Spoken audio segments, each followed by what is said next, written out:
Hello बच्चों, आप देख रहे हैं पीएमसी वीटीसी हिंदी चैनल।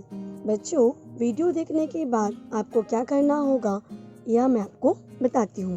बच्चों, आपको वीडियो देखने के बाद डिस्क्रिप्शन बॉक्स में इस वीडियो के घटक से संबंधित कुछ आसान प्रश्न दिए गए हैं, उन्हें आपको अपनी कॉपी में हल करना होगा। और साथ ही साथ में वीडियो के डिस्क्रिप्शन बॉक्स में वीडियो से संबंधित एक छोटा सा गूगल फॉर्म दिया गया है, जिसकी लिंक आपको दिया है। आप अपने मतों के द्वारा हमें बताइए कि आपको वीडियो कैसा लगा। और साथ ही में बच्चों, आपको बीएमसी वीटीसी हिंदी चैनल को लाइक एंड सब्सक्राइब करना बिल्कुल ना भूलें, जिससे कि आपको हमारे सभी नए वीडियो की जानकारी प्राप्त हो जाएगी।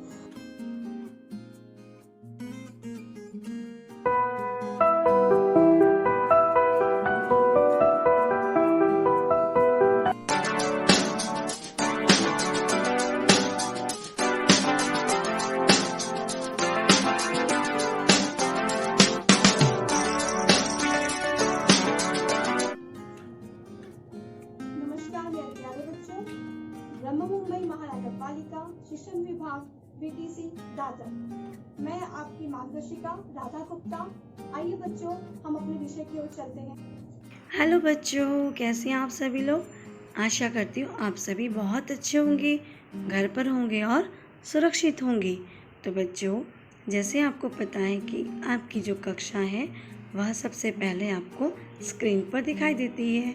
और आज की हमारी कक्षा है बच्चों कक्षा 5वीं। और आज का हमारा विषय भाषा हिंदी। और आज का हमारा पाठ है पाठ 2, पथ मेरा आलोकित कर दो, भाग 1। बच्चों, वैसे तो आज आप हमेशा रोज़ सुबह उठकर भगवान से प्रार्थना करते हो ना। और बच्चों, मैं हूँ आपकी मार्गदर्शिका Radha Gupta, MCGM virtual classroom Dadar से। बच्चों, आप सभी रोज़ सुबह उठकर भगवान से हमेशा प्रार्थना करते हो ना। कोई ना कोई प्रार्थना, कोई ना कोई दोहा, कोई ना कोई स्तोत्र हम लोग भगवान से हमेशा उनके सामने गाते हैं, है ना। और जब भी स्कूल भी खुलती थी तो देखो, स्कूल जब खुलती है तो हम लोग रोज़ सुबह जब जाते हैं वहाँ पर, तो सबसे पहले स्कूल खुलने से पहले क्या होता है वहाँ पर, हाँ, सबसे पहले होती है प्रार्थना। उसके बाद हम सब अपने अपनी कक्षाओं में जाते हैं। ऐसा करते हैं ना आप लोग। तो बच्चों, जिस प्रकार से हम अपने स्कूल में, अपने घर में भगवान से अलग अलग प्रकार से प्रार्थना करते हैं कि हमें सत्य की राह पर लेकर चलिए, हमें सफलता की ओर लेकर चलिए।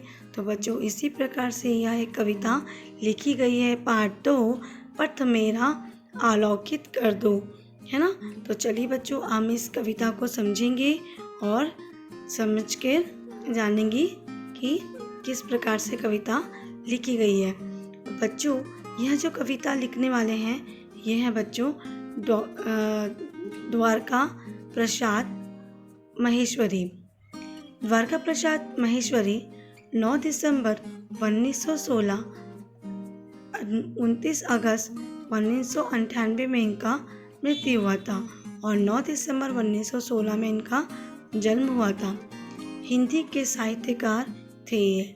इन्होंने बाल साहित्यकार पर 26 पुस्तकें लिखी है, जिसमें वे बच्चों के गांधी भी कहलाते हैं।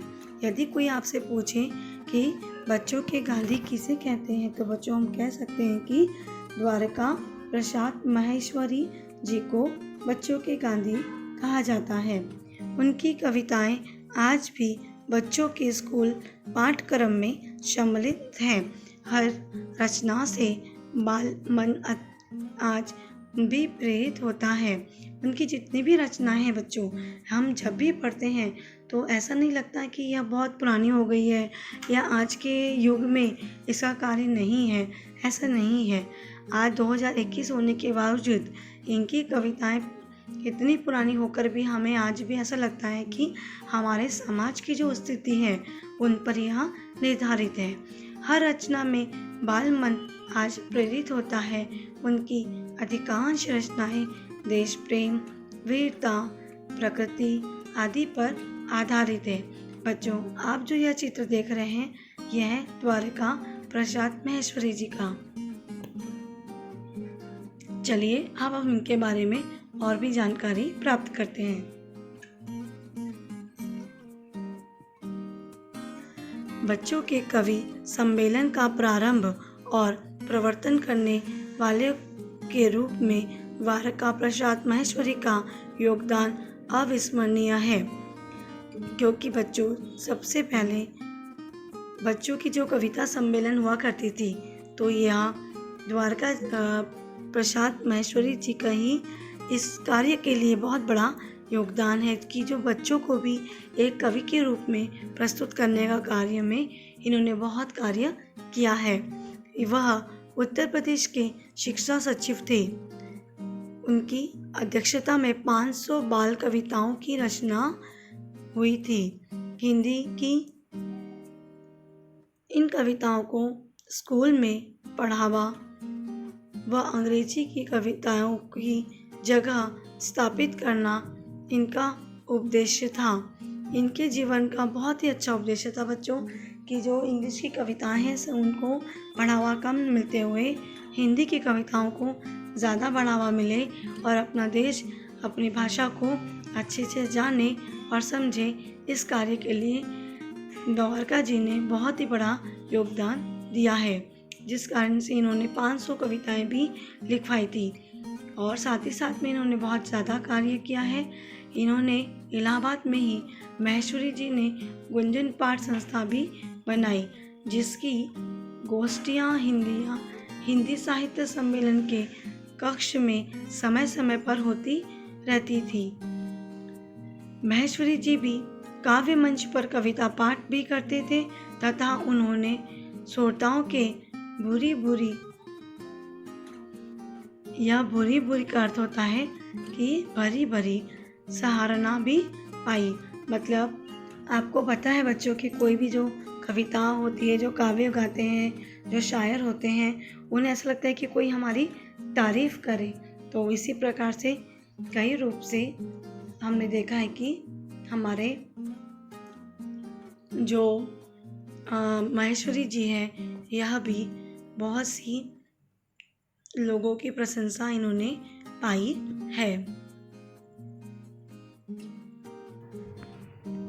तो बच्चों चलिए अब हम अपनी कविता की शुरुआत करते हैं। मेरा पथ आलोकित कर दो, नवल प्रात की नव शीशम से मेरे उर का तम हर दो।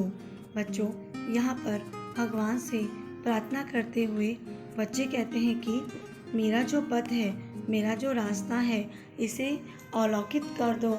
अलौकित कर दो का अर्थ होता है कि प्रकाशमय करना। प्रकाशमय करने से हमें राह मिलती है। जैसे हम बोलते हैं ना कि हमें सही राह मिल जाए, ऐसे हमें इस बात की जानकारी होना कि हम जिस रास्ते पे चल रहे हैं वह सही हो, उसे प्रकाश की ओर से बिल्कुल आप प्रकाशित कर दीजिए। नवल प्रात की नवल शीशम से मेरे उर का तम हर दो।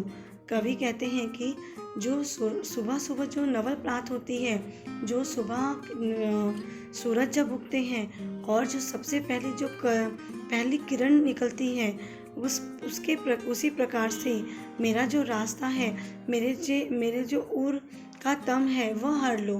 मेरे जो हृदय का जो डर है उसे हर लो और मेरे दिल में एक आत्मविश्वास बढ़ा करके मेरे रास्ते को आप कैसा कर दीजिए, अलौकित कर दीजिए, ताकि मैं अपने रास्ते पर एक सफलता की तरह होकर आगे बढ़ता ही चलूं। तो बच्चों आपको यह कविता का पहली जो पंक्तियां हैं वह समझ में आई होगी। तो चलिए बच्चों अब हम अपने अगली पंक्तियों की ओर चलते हैं। देखते हैं कि बच्चों जैसे अभी हमने देखा कि जो हमारी जो पंक्ति थी उसमें कौन से ऐसे कठिन शब्द हैं, जैसे कि पथ का अर्थ होता है बच्चों रास्ता। उसके बाद है अलौकित। अलौकित का अर्थ होता है बच्चों प्रकाशमय करना। नवल, नवल का अर्थ होता है बच्चों नया, नवल मतलब नया। रश्मि, रश्मि का अर्थ होता है बच्चों किरण। तो बच्चों अभी जो हमने पंक्तियाँ पढ़ी उसमें आने वाले जो कठिन शब्द हैं वो कुछ इस प्रकार से हैं। तो चलिए अब हम अपने अगली पंक्तियों की ओर चलते हैं।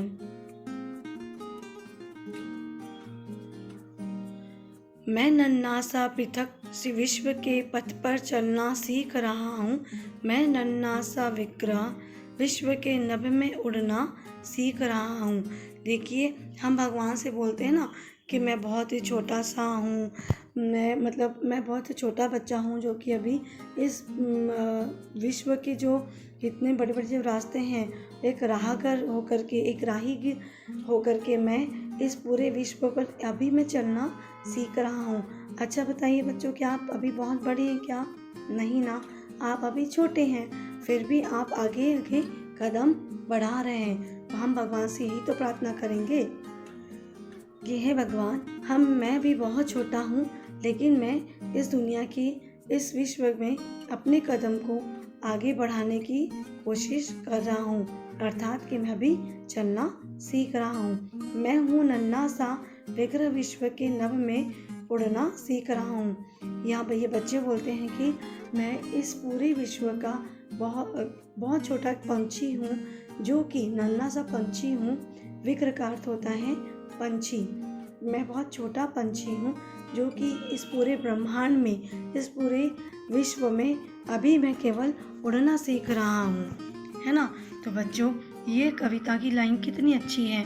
यहाँ बच्चे कितने अच्छे से बोलते हैं कि मैं अभी सिर्फ चलना सीख रहा हूँ और उड़ना सीख रहा हूँ। मुझे आप सही समय में सही तरह से एक राह दे और मेरी इस उड़ान को, मेरे इस पंख को कभी कतरे ना। तो चलिए बच्चों अब हम देखते हैं कि इसमें कौन से कठिन शब्द आए हुए हैं। माफ करिएगा। उनकी अगली पंक्ति की ओर चलते हैं। पहुँच सकूं निश्चित लक्ष्य तक, मुझको ऐसे पग दो पर दो। यहाँ ये बच्चा बोलता है कि मैं अपने उस लक्ष्य को तक पहुँच जाऊँ जो मैंने पहले से निश्चित किया हुआ है। मुझे पहले से मैंने जो सोच के रखा है, मुझे ऐसे अपने लक्ष्य तक पहुँचने के लिए मुझे ऐसा पर दो, पंख दो और पैर दो, मतलब पाँव दो, जिससे कि मैं कभी रुकूं ना और अपने लक्ष्य की ओर बढ़ते ही जाऊं। अपनी हिम्मत को मैं कभी ना हारूं, आगे मैं बढ़ते ही जाऊं। इस प्रकार से महेश्वरी जी ने हमें समझाया हुआ है इन पंक्तियों में। तो चलिए बच्चों इन दोनों पैराग्राफ में कौन से हमारे कठिन शब्द आए हैं शब्द वाटिका में जाके एक बार देख लेते हैं। उर का अर्थ होता है बच्चों हृदय या छाती। तम का अर्थ होता है अंधकार, अंधेरा। पृथक का अर्थ होता है राही मतलब जो चलते हैं उसे हम राही कहते हैं। विश्व का अर्थ होता है संसार, दुनिया। तो बच्चों इन दोनों पैराग्राफ में जो भी कठिन शब्द आए हैं उसे हमने थोड़ा समझ लिया है। आपको और अगर शब्द ना समझ में आए तो कमेंट्स बॉक्स में आप बता दीजिएगा। चलिए अब हम अपने अगले पंक्ति की ओर चलते हैं। पंख बहुत है नन्हे मेरे, ऊंचा अधिक ना उड़ पाता हूँ, लक्ष्य दूर तक उड़ पाने का प्राप्त नहीं मैं कर पाता हूँ। यहाँ पर ये पक्षी बोलते हैं, माफ़ करिएगा पक्षी नहीं है, ये प्यारे से नन्हे से बच्चे हैं जैसे आप लोग। वो कहते हैं कि मेरे पंख जो हैं बहुत छोटे हैं और मैं बहुत अधिक ऊंचा नहीं उड़ पाता हूँ, मैं भी बहुत छोटा हूँ, लेकिन मेरा तो दृढ़ निश्चय है वह बहुत बड़ा है। तो स्वयं पाने के लिए मैं बहुत अधिक तो उड़ नहीं पाता हूँ क्योंकि मेरे पंख भी बहुत छोटे हैं, लेकिन उस लक्ष्य तक दूर तक उड़ने वाले नहीं हो पाता हूँ उस लक्ष्य को तक प्राप्त करने की क्षमता मुझ में जगाइए और हिम्मत मुझे दीजिए। ऐसे यह बच्चे भगवान से प्रार्थना करते हैं कि मेरे इन छोटे छोटे पंखों को बहुत जल्दी बड़ा करिए और मुझे मेरे लक्ष्य तक पहुंचाइए। शक्ति मिले तो उड़ पाऊं, मैं तेरे हित कुछ ऐसा कर दूं। बच्चे यहाँ पे कहते हैं कि देखो हे प्रभु, अगर आप हे भगवान, यदि आप मुझे शक्ति दे दें तो मैं उड़ पाऊंगा और ऐसा मैं कुछ करूंगा जिससे कि किसी और का भला हो जाए। मेरा भला तो आपने कर दिया, मेरा अच्छा तो कार्य आपने कर दिया, पर मैं ऐसा कार्य करूं जिससे कि मैं किसी और का हित हो जाए, उसमें किसी और के सुख में हो जाए वो कार्य, किसी और के लाभ में वो काम हो जाए। ऐसा मुझे आप शक्ति दे देंगे तो मैं इस प्रकार का कार्य करूँगा। इस प्रकार से बच्चे जो हैं वह प्रार्थना करते हैं। तो बच्चों एक और जो पैराग्राफ है, पाया जग से जितना अब तक और अभी जितना मैं पाऊँ, मनोकामना है यह मेरी, उसे अधिक ना दे पाऊँ। बच्चे कहते हैं बच्चों कि मैंने अब तक दुनिया में इस जग से, इस संसार से मैंने जो भी पाया है उससे मैं अधिक दे सकूं संसार को, इस दुनिया को मैं उससे अधिक देना चाहता हूँ। मैं उससे अधिक इस संसार के लिए कार्य करना चाहता हूँ। ऐसी मेरी यह मनोकामना है, ऐसी मेरी यह मन की इच्छा है कि मुझे आप ऐसी शक्ति दें जिससे कि मैं संसार में मुझे अब तक जो दिया उससे कई गुना ज़्यादा मैं संसार को दे सकूं। हमारा जो अंतिम पंक्तियां हैं, धरती को स्वर्ग बनाऊं, मुझको यह मंगल वर दो। ये बच्चे प्रार्थना करते हैं और कहते हैं कि हे प्रभु, हे भगवान, मुझे आप ऐसा वर दो, ऐसा मुझे एक आशीर्वाद दे दो जिसमें कि मैं इस धरती को स्वर्ग बना दूं और इस दुनिया को एकदम सुंदर, बहुत ही अच्छा स्वर्ग जैसा बना दूं। ऐसा मुझे आप मंगलमय शुभ आशीर्वाद देने की प्रार्थना वह बच्चे करते हैं। इसलिए इस कविता में कवि ने हमें बहुत ही सामान्य और सौम्य रूप से समझाने की कोशिश किया है कि भगवान से हमें प्रार्थना किस प्रकार से करनी चाहिए। तो बच्चों इसमें जो आने वाले कठिन शब्द हैं वह कौन से हैं, एक बार हम देखेंगे। विहग का अर्थ होता है चिड़िया या पंछी। जैसे मैंने आपको बताया था कि विहग क्या कह रहा है इसमें कि मैं विश्व में उड़ना चाहता हूँ। निर्दिष्ट का अर्थ होता है बच्चों जिसका निर्देश पहले से ही निश्चित हो, ऐसा कोई भी कार्य जो पहले से ही उसकी दिशा, उसका समय एक रूप से निश्चित किया गया हो। लक्ष्य का अर्थ है बच्चों उद्देश्य, अपने जीवन का उद्देश्य क्या है। नभ का अर्थ होता है यहाँ बच्चों आकाश। तो मनोकामना का अर्थ है यहाँ बच्चों मन की इच्छा। वो बच्चे बोलते हैं ना कि हमें एक ऐसा वर दो, तो मनोकामना क्या होता है, मन की इच्छा। तो बच्चों आपको यह कविता पूर्ण रूप से समझ में आई होगी ना, ऐसे मैं आपसे आशा करती हूँ। तो चलिए हम एक बार फिर से पूरी कविता को किस प्रकार से गाना है वह मैं आपको एक बार गाकर बताती हूँ। मेरा पद अलौकित कर दो, मेरा पद अलौकित कर दो, नवल प्रात की नवल शीशम से मेरे उर का तम हर दो। मैं नन्हा सा प्रीतक विश्व के पथ पर चलना सीख रहा हूँ। मैं नन्हा सा विग्रह विश्व के रब में उड़ना सीख रहा हूँ। मेरा पथ अवलोकित कर दे, पहुँच सकूं दृष्टि पक्ष तक, मुझको ऐसा पग दो पर दो। पंख बहुत है मेरे ऊंचा, अधिक उड़ ना पाता हूँ, लक्ष्य दूर तक उड़ पाने का प्राप्त नहीं मैं कर पाता हूँ।